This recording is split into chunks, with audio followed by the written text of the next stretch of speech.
was a kid, I used to vacation with my family to our summer cottage in a little town in Michigan called Pentwater, Michigan. I would spend my days there vacationing with my cousins and my grandmother and my grandfather. We would play on the sands of the beach, and we'd go fishing with Grandpa Doyen. We'd be playing in the waves of Lake Michigan. But every single day was finished in the same way, where we'd sit together as a family, often with our grandmother and grandfather, and we'd watch the sun set. We'd watch the day transform into night as the sun moved high from the sky and down to the horizon of Lake Michigan. And the sky would be filled with colors of blues and reds and orange and yellows. And during that time of transformation from day to night, it would be really a special time, a sacred time, where we would tell stories about things we did that day and the things we were going to do tomorrow. It also became a pretty special time for my grandfather to just kind of convey some stories to us grandkids of lessons of life that he wanted to share with us and things that he wanted us to hold on to and remember about his life and his time. That experience of those vacations in Pentwater, Michigan at the summer cottage we call our summer place were so important to me that I decided I wanted to take my girlfriend Kelly there in 1996 with my family on our family trip. And after a fun day of playing on the sands and in the waters of Lake Michigan, I took my girlfriend Kelly on a walk along the beach, and we watched the sunset. We sat there in the sand and watched the day transform into night as the sun was moving high from the sky down to the horizon, and the sky was filled with colors of blues and reds and orange and yellows. And just at the right time, I turned around and got down on one knee, and I asked Kelly, "Will you marry me?" And the most amazing thing happened. She said yes. So as the day was transforming from day into night, a transformation was also taking place in our relationship. We were growing deeper in our relationship. That those sunsets became so important, not only as a child, but also wanted to convey that importance of that as I proposed to my wife. She and I will be married 15 years this year, and we now take our 3 kids to the summer place in Pentwater, Michigan, and we spend our days playing on the sands and the waters of Lake Michigan with cousins, and we go fishing, and we end every single day the same, sitting together as a family, watching the day transform into night, as the sun is moving high in the sky down to the horizon of that Lake Michigan, and the sky is changing from blues to reds to orange and yellows. And we talk about the things that we did today and the things we're going to do tomorrow. And I have an opportunity to share some stories with my own kids and try to pass on things that I want them to learn for their own lives and lessons and values that I think are important for them to be aware of. That time of transformation is a magical time, a sacred time that I really do appreciate. And it started all back when I was a kid. We also see transformation taking place not only in the world around us, but also in people's lives. When I was a student in seminary, I worked as a student chaplain at various hospitals in Denver, working with children with cancer and their families. And it was during those times that I really began to experience something that I thought was deeper, more significant, very sacred. As you saw that these children, who most of them, a lot of them, were dying, and the families were going through a very difficult, very dark time in their lives, and certainly were going through a time of transformation, that I felt blessed, really, to be able to share those times with those families and with those children. But I also found it to be perhaps the most poignant, most important time of learning in my life, because these children were teaching me so much about the significance of everything else around us. That there's so much more going on in this world than what we can see and touch and feel in this world. That it was almost as if that there was a time when really a child was sick, was so sick that they were going to die, that there was this little window that allowed us to see a little glimpse and experience a little bit of the incredible presence and power of God. I wanted to volunteer to be the one who would work with the sickest kids, because that seemed to be the most powerful experience, was working with those children and those families. Today I work as a psychologist, and I too get to see transformation take place in individuals' lives and in relationships, where individuals move from a place of being very insecure and filled with fear to a place of feeling a sense of hope and security and confidence, Or I'll see relationships where people come into my office and they feel very disconnected and misunderstood and unloved, and they move into a place of feeling very connected. They feel like they do understand each other and they do feel loved. So transformation, it takes place all around us, in the world, in our lives as individuals, and in our relationships. If we look up the word transforming in the dictionary, we see it's defined as to change the nature, function, or condition of. And I really do think that that's what John is addressing in our scripture here today. That I think John wants us to see that the essential work of Jesus Christ is the work of transformation. That's what Jesus is after all the time. Turning water into wine. Turning something that's ordinary into something extraordinary. Turning water into wine. And the one area in which Christ loves to transform things is in our relationships. If we look at 1 Corinthians chapter 13, it states this, that if I could speak the language of earth and of angels, but didn't love others, I would only be a noisy gong or a clanging cymbal.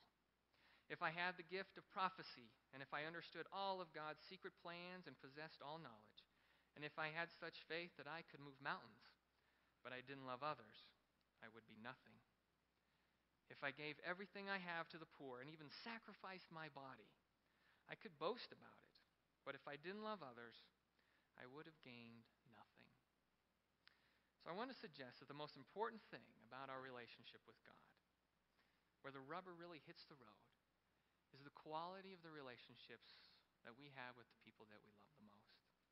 With our spouse, with our children, with our parents, with our friends. That those people that we call our family. That it's our relationship with those that matter the most to us that's essentially important to us as humans. But we also understand that it's not always easy. It's not always easy. And John starts out this scripture today with 4 really important words that I think address that. He says, on the third day. Now most of us might read that and just keep on reading. But if we stop and really think about those 4 words, on the third day, what comes to your mind? Might it possibly be resurrection? Resurrection. That I think John wants us to know that the God that we worship, the God that we come to know through Jesus Christ, is a God of the third day. That God does God's greatest work in the darkest of times. That God's greatest work is done in the hardest times. That God's greatest work is done in a graveyard. That God is a God of the third day. Today's scripture says the wine supply ran out during the festivities, so Jesus' mother told him, they have no more wine. Now this is quite a debacle for a Jewish wedding. It's a debacle for any wedding, I suppose, if you have a lot of guests and you have wine and the wine has run out. But I read that and I think it makes for a great symbol of what can happen in our relationships. I mean, how many of us can think of relationships, whether that be with our spouse, our children, with our parents, with our friends, where the wine has run out? Where there just isn't that excitement anymore, where there just isn't that fervor, just the buzz, you know? Where the wine has just simply run out. Now, there's lots of reasons why the wine can run out. I have 4 of them that I think of that come to my mind. The first one is that we just don't spend time with the people that we love. Someone once told me that love is spelled Time. Time.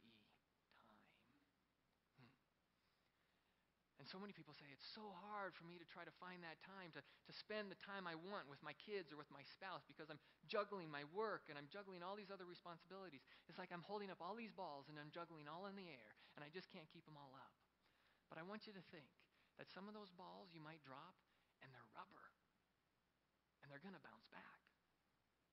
And some of those balls you bounce back or that you drop, they might be the relationship with your spouse, or they might be the relationship with your kids, or with your parents, or with your closest friends. And those balls, those are glass. And when you drop those balls, I'm afraid they don't bounce back. So we spell love, Time. We spend time with the people that we love. When I was in college, I was the founding father of a fraternity. where I had to take a group of men that didn't know each other and create a fraternity that would experience and understand this thing we called brotherhood. And I understood that the way we do that is that you take these guys who hardly even know each other and you have them have shared experiences where you spend time together doing things together. Through shared experiences, you take strangers who become friends, who grow deeper in their relationship, and they begin to experience and understand something that we called brotherhood. We used to wear t-shirts that said brotherhood, hard to explain, but easy to experience. To have that shared experience with the people that we love, it does take the time. And when we don't do that, the wine runs out. Or how about anger badly expressed, where we're pouting and sulking, or we're yelling at each other and accusing? What's even worse than that is the silent treatment, where there's just no talking at all. When I see a couple that's not talking, man, I know they're in a world of hurt, and the wine has really run out. Because at least when you're yelling at each other, at least you're communicating. But if there's none of that, you're in a world of hurt. Or how about this one? You know something's wrong, and you go and you ask your partner, is everything okay? Is something wrong? And the person says, I'm fine. All in an attempt to avoid conflict. But if you are working so hard to avoid the conflict, you're setting yourself up for the wine to run out. Or how about defensiveness? Defensiveness is one I know well, where we're supposed to really say we're sorry, but man, I'm not going to say it. I had my first experience with this with my girlfriend Kelly at the time, where she and I were skiing in Vail with a bunch of friends. And the night before, we had this huge snowstorm, and we're taking this chairlift to the top of the mountain, and just as we get off the chair, we see the ski patrols unhook the line to the back bowls of Vail. You know, all the friends say, oh, man, we got to make fresh tracks in the back bowls of Vail. We got all this great powder. And at the time, Kelly she wasn't the greatest skier. But she said, no, I'll go. So she went. And she skied a few turns, and then she fell in the deep powder, and she's getting frustrated, and she gets back up, and she skis a few turns, and she falls, and she gets up, and she skis a few turns, she falls, and she goes, this is ridiculous. I'm just going to take my skis off, and I'm going to walk down. And I said, Kelly, if you do that, if you take those skis off, you're going to sink up to your chin in the snow, and I'm out of here. Well, she did a few more turns. She fell. She took off her skis, and she sank up to her chin. And I said, I'm out of here. And I skied down to the bottom of the run. And just as I was approaching that chairlift, it hit me that probably wasn't such a good idea. Especially because I'm going to have dinner with her father tonight. So I ride the chairlift up to the top of the mountain, trying to get that thing to move faster and faster. And I ski down, trying to catch up to her. And I see her. She's just getting to the chairlift just as I'm catching up to her. And, I want to go and just make sure everything's okay. Are you okay? And she won't talk to me. She is furious. She is so mad at me. And, well, I'm mad because she shouldn't have taken her skis off, right? I'm not going to say I'm sorry. I told her not to take her skis off. Well, that could have been really the beginning of the end in our relationship. But I learned a valuable lesson that it is okay and probably best for the relationship to not get so defensive and to say I'm sorry so that the wine wouldn't run out. How about this one? Always trying to fix each other. It's really, really difficult to be in a relationship when you feel like your partner is trying to fix you and change you. Because the underlying message there is that this person doesn't truly love me for who I am. This person doesn't truly accept me for who I am. And it can be very difficult to be in a relationship with anyone who's always trying to fix you.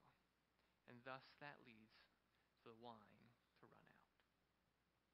Today's scripture also says that his mother told the servants, do whatever he tells you. Jesus said to the servants, fill the jars with water. So they filled them to the brim.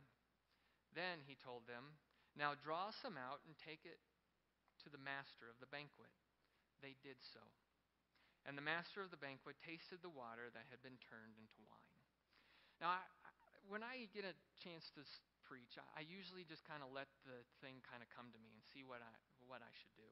And I thought it was really interesting that this came, like I'm supposed to talk about this, because this is something I'm really struggling with right now for myself. And that is that this is saying in Scripture that Jesus' mother says, do what Christ calls you to do. So Christ calls these guys to go fill the jars with water. They do it. Christ says, take it to the master of the banquet. They do it. They don't ask why. They don't analyze it. They don't say how. They don't process it over and over and over again and try to figure out whether or not they should do it. They do it. And it's in the act of these people doing something that Christ gets to work. That God's miracle of transformation takes place. That do you see that when Christ might call you to do something, and then you just do it, and you take some action, that allows Christ's miracle of transformation to take place. However that might be in your life. Maybe as an individual, or in your relationship, or even in a greater scale of things. That we're asked to do what he tells us. Christ calls us to do something. And we have that willingness to step forward and take some action. And when we do that, God's miracle of transformation takes place. I want you to think of a basketball game. Now, in a basketball game, there's really two groups of people. There's the group of people who are sitting in the stands. Now, those people sitting in the stands are having certain types of conversations. They're talking about the game. They're looking at the game, judging the game, analyzing the game, maybe gossiping about other things. But the types of conversations they're having really have very little impact on the outcome of that game. Would you agree? Yeah. Then there's the group of people who are in the game, the people who are on the court. The types of conversations they're having, it's about the game. It's about advancing the game. It's about what they can do to improve the outcome of that game. The types of conversations they're having are significant. They're also taking a huge risk, but yet they're in a place where their types of conversations, the actions that they're taking, have a huge effect on the total outcome of that game. So really the question for us all to ask ourselves is, where do we find ourselves? Do we see ourselves sitting in the stands, just watching, analyzing, critiquing, judging, gossiping, not really doing a whole lot that's going to affect the outcome of this game? Or do we find ourselves on the court, being really willing to act, take some risks, and to have the types of conversations and the types of actions that's truly going to have an effect on the outcome of that game? The types of actions that allows God's miracles of transformation to take place. And if you think about it, the people throughout history who have really had a huge impact on the way things go for all of us, truly great men and women of the past, have chosen to live in a way that affirmed and focused on a certain type of action, the type of action of serving others. Just think of the people you admire the most, those people who have served as role models for you, and I bet in one way or another, they were serving others. Now, Jesus gave a simple and profound illustration of expressing love by serving others when he took a basin and a towel and he washed his disciples' feet. You know, in a culture where people wore sandals and they walked on dirty streets, it was pretty customary for servants in a household to wash the feet of guests when they came into the home. And Jesus used this as an example that he wanted to pass on to his disciples when he said to love one another. And he took this basin and this towel and he proceeded to wash their feet as an example of how to love one another in an act of service. And he asked his disciples and he asks us to follow his example. So what do you suppose our relationships would be like with our friends, with our spouses, with our children, with those people we call our family, if we all lived in a way to serve others? What do you suppose a marriage would look like if a husband actively sought out the wants and desires of his wife and wanted to serve her? And what would happen if she, in return, also wanted to actively seek out her husband's wants and desires and to serve him? That if both people in that relationship had that desire to serve one another, what would that relationship look like? What would our relationships look like with our friends if we actively looked to serve our friends and them also wanting to serve us? Gary Chapman talks about this in his book, The 5 Signs of a Loving Family. He states that the most important lesson to teach our children is an attitude of service. Now, this doesn't really mean compliance in order to avoid conflict or serving a family member out of fear. And that's pretty dysfunctional and doesn't really have anything to do with a genuine attitude of service. But a healthy attitude of service is born out of freedom. Freedom to serve or not to serve. Knowing that one's love and acceptance will not be based upon the service. So Gary Chapman states that the object of love is not getting something that you want, but doing something for the well-being of the one you love. So those of you with children, just think of the look you see on your child's face when your child is able to do something for you that is helpful. And you let that child know that really was helpful. In our household, we have what's called a helping hands chart. And so every time one of our kids does something that's helpful for another in the family, for anybody, they get a little notch on the helping hands chart. And if they get 20 notches, they get to have a date with Dad. Have that quality time. And they're working hard to help each other and help Mom and Dad. The kids also help out with feeding the dogs and setting the table, but every single one of them really, really wants to be the one who's the cook helper. Who's the cook helper tonight? See, they all want to help. Everybody needs help, but also everybody has a need to be needed. And so our children, we see that. They have a need to be needed. And when they are able to serve us and serve each other, and they can see that what they've done has really been helpful, man, we see that show up in their faces. We see that show up in their self-confidence. We see that in their willingness to really be helpful for others at school and in other places.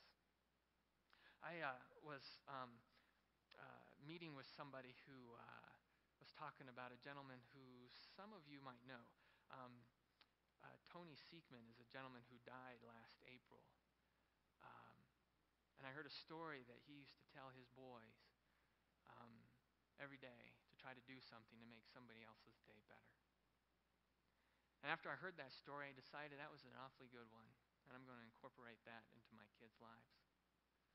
When I drive my kids to school every day, I say, remember, what are you going to do today? We're going to try to do something to make somebody else's day better. It was interesting last week. My wife was driving the kids into school. And she goes, it was really kind of interesting, Doug. Hannah, our 8-year-old, said, Mommy, aren't you going to ask us, what are we going to do today to make somebody else's day better? She didn't know that we have that conversation, but it's getting that message into our kids of what can I do today to make somebody else's day better. Chapman says that a healthy family has an attitude of service to each other and to the world outside the walls of the family. So can you imagine what it might do to society if all families and individuals really took on this attitude of service? What can I do today to make somebody else's day better? The place where we really learn how to love, the place where we really learn how to incorporate this attitude of service, it really does take place in our families. I came across this interesting article that somebody I work with once forwarded to me just a couple past weeks, where it's this article written by this woman named Carrie Egan. She works as a chaplain and recently wrote a book called Fumbling, A Pilgrimage Tale of Love, Grief, and Spiritual Renewal. And this article she writes is called My Faith, What People Talk About Before They Die. In this article, she's talking about her experience as a divinity school student working as a chaplain in a hospital. And she's visiting with one of her professors. And the professor is sitting back in his chair, and he asks her, so, student, what is it that people who are sick and dying talk to the student chaplain about? And she says that she talks to them mostly about their families. And he looks at her and says, well, do you talk about God? Not usually. Or their religion? Not so much. The meaning of their lives? Sometimes. And prayer. Do you lead them in prayer or a ritual? Well, sometimes, but not usually. Not really. So the professor says, you just visit people and talk about their families. Well, about a week later, she goes to one of her classes, and it's taught by this professor, and it's in this auditorium filled with all these divinity students, and he goes on to tell a story about how he was once visiting with this divinity student who was serving as a chaplain in a hospital, and she was talking with sick and dying patients, and all she did was talk to them about their families. And he says, and that was this student's understanding of faith. That was as deep as this person's spiritual life went, talking about other people's families. And you could hear all the students laughing for the shallowness of this student. And the professor goes on to say that if I were ever sick in a hospital, if I were ever dying, the last person I would ever want to see is some divinity school student chaplain wanting to talk to me about my family. Well, Carrie Egan went on to serve as a chaplain, and she's been a chaplain for 13 years. And in this article, she says that if that professor asked me that same question, of what do people who are sick and dying talk about with the chaplain, I would tell them without any hesitation or uncertainty that they mostly talk about their families, about their mother and their father and their sons and their daughters. They talk about the love they felt and the love they gave. They often talk about love they did not receive, or the love they did not know how to offer, the love they withheld, or maybe even love they never felt for ones they should have loved unconditionally. She says they talk about how they learned what love is and what it is not. And sometimes when they are actively dying, fluid gurgling in their throats, they reach out with hands out to things that I cannot see, and they call out to their parents, Mama, Daddy, Mother. She goes on to say that what I did not understand when I was a student then, and what I would explain to the professor now, is that people talk to the chaplain about their families because this is how we talk about God. This is how we talk about the meaning of our lives. This is how we talk about the big spiritual questions of human existence. Because you see, we don't live our lives in our heads or in theology and in theories. We live our lives in our families. The families we are born into, the families that we create, the families that we make through the people we choose as friends. So this is where we create our lives, in our families. In our families, this is where we find meaning of our lives. And in our families, this is where we find our purpose, and it becomes clear. So, family is where we first experience love, and it's probably where we first give it. It's probably where the first place we've ever been hurt by someone we love. And hopefully, it's a place where we learn that love can overcome even the most painful rejection. So we don't learn the meaning of our lives by discussing it. It's not found in books or lecture halls or even churches, synagogues, or mosques. It's discovered through those actions of love in our families. Because you see, if God is love, and we believe this to be true, then we learn about God when we learn about love. And the first classroom, and usually the last, where we learn about love is in our families. Now, we all know that in some families, the love is imperfect. Sometimes it can be missing entirely. We also know that monstrous things can happen in families. And when that does happen, when love is imperfect, or a family is destructive, we also can learn something else called forgiveness. Egan finishes her article by saying that the spiritual work of being human is learning how to love and how to forgive. We don't have to use words of theology to talk about God. People who are close to death almost never do. We should learn from those who are dying that the best way to teach our children about God is by loving each other wholly and forgiving each other fully. Just as each of us longs to be loved and forgiven by our mothers and our fathers, our sons and our daughters. What's interesting to me is that I've come to understand that we don't all experience love in the same way. Gary Chapman talks about this in his book, The 5 Love Languages, which I know you can get at the bookstore out here at the church. The 5 love languages he talks about is that there's 5 ways in which we will either give love or receive love, and none of us are the same. Those include acts of service, words of affirmation, giving and receiving gifts, spending quality time, and physical touch. So what's interesting is that, again, we're not all the same.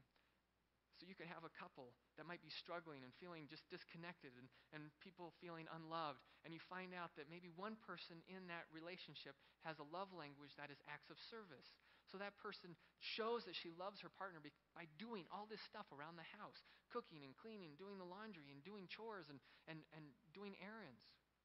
While the other is saying, I feel completely unloved because I need her to hug me and hold my hand and give me a back rub. I need some more physical touch. But they're here. They're not connecting. And so, if they can find out what each other's love language is, if you can find out what mine is and I can find out what hers is, and then I actively and willingly seek out what her love language is, that is how I show love. In my relationship, I know my wife's love language is acts of service. She is a doer. She is always doing stuff. And it took me a while to discover that's how she shows me that she loves me. That doesn't come naturally for me. And so I have to choose to do acts of service for her so she knows I love her. So I'm cleaning the kitchen. I'm doing the dishes. I'm doing laundry. I'm fixing things around the house that she knows need to be taken care of, but she doesn't necessarily ask for them. And I'm doing those acts of service, and she goes, "What are you doing, Doug?"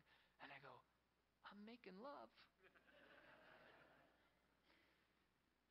It doesn't come naturally for me, but that's how I show my wife that I love her, is by doing those acts of service. And when Gary Chapman states that when an action doesn't come naturally to you, it is a greater expression of love.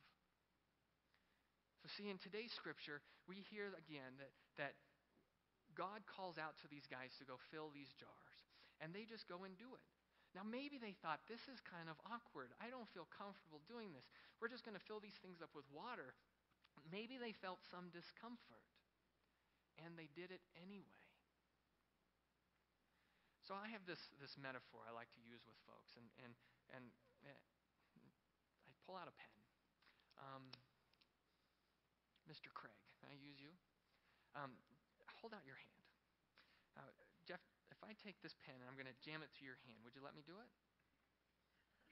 Wouldn't be too thrilled about it. Okay, good. All right. Now, you have two boys here. You love them very much. And so if I said, okay, I have to take this pen and jam it through your hand or you would lose your boys, would you let me do it? Yes. Yes. Okay, good. Of course, he says. Good. A little bit of a pause. But yes, good answer. So you see, pain and discomfort. To avoid that makes sense. We all do that. We don't look for uncomfortable things. We avoid those. But you take something that matters to somebody. And we know that these boys matter to Jeff. So you take something that matters to somebody, and people say, bring it on. You bet.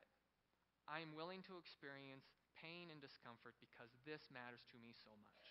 And we see that in our relationships. When you're thinking about love languages, if you understand what your spouse's love language is, but it doesn't come naturally to you, does she matter so much to you that you'd be willing to experience the discomfort of washing some dishes? Or do you feel the call of Christ on your heart to do something else that might feel so uncomfortable to do, and you're scared to do it? You might be embarrassed. You might think you might fail. Whatever it is, you might feel some discomfort, and you feel that call. Can you do it anyway? And when you do that, allow the miracle of God's transformation to take place. That when we step forward and take action in a spirit of service and love for another, our action sets into motion a miracle-making God. We can really experience this transformative love all over us. It happens every day, in everything, and everywhere. The greatest signs of transformation for me are those sunsets. I love watching sunsets anywhere and everywhere. And it all started when I was a kid watching those Michigan sunsets with my grandfather. The last time I saw one of those Michigan sunsets with my grandfather was the summer of 1994. So my grandfather had gotten pretty ill. He had got melanoma and skin cancer. And I was sitting there watching one of these sunsets with him in August, the night before I was going to take him back to his home in Indiana. And And I got this feeling that this could probably be the last sunset I get to watch with him. So I make sure I remember it, and I remember it like it was yesterday. He went on to tell me some pretty important stories and lessons that I still remember today. And I thanked him for those times of building this cottage and allowing us to have this time as a family here and those moments of watching these sunsets, how important those are. And I've come to appreciate them as special and sacred. The next summer in 1995, my grandfather didn't make it to the cottage because his health was too poor. And I was working in Durango at Colorado Trails Ranch, just up Florida Road. I was a bull whacker counselor where I led horseback rides for the adolescent boys and girls. My girlfriend, Kelly, at the time, was the buckaroo counselor. She led horseback rides for the little tykes. Well, that summer was the summer my grandfather died. And on August 18th, he passed away. Now, the story of my grandfather's death is a significant one. You see, this melanoma had spread into his stomach and into his throat, and he wasn't able to speak. He could only grunt once for yes and two for no. And he was placed in the hospital at the end of his life, where we knew this was going to be where he would die.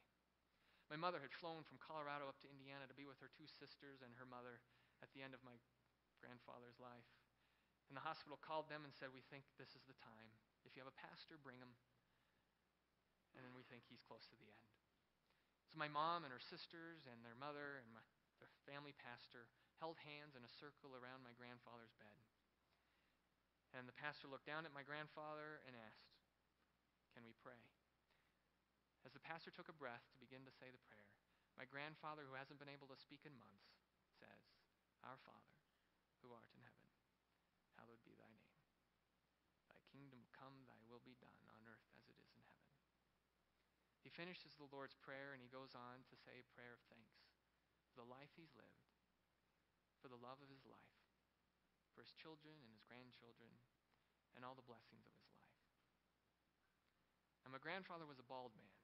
And whenever he left the house, whether he was going to get the mail or the newspaper or go to a Purdue football game, he would go to the coat closet and put on his hat. And he would say goodbye and he'd make his way. Well, he finished this prayer and he asked for his hat.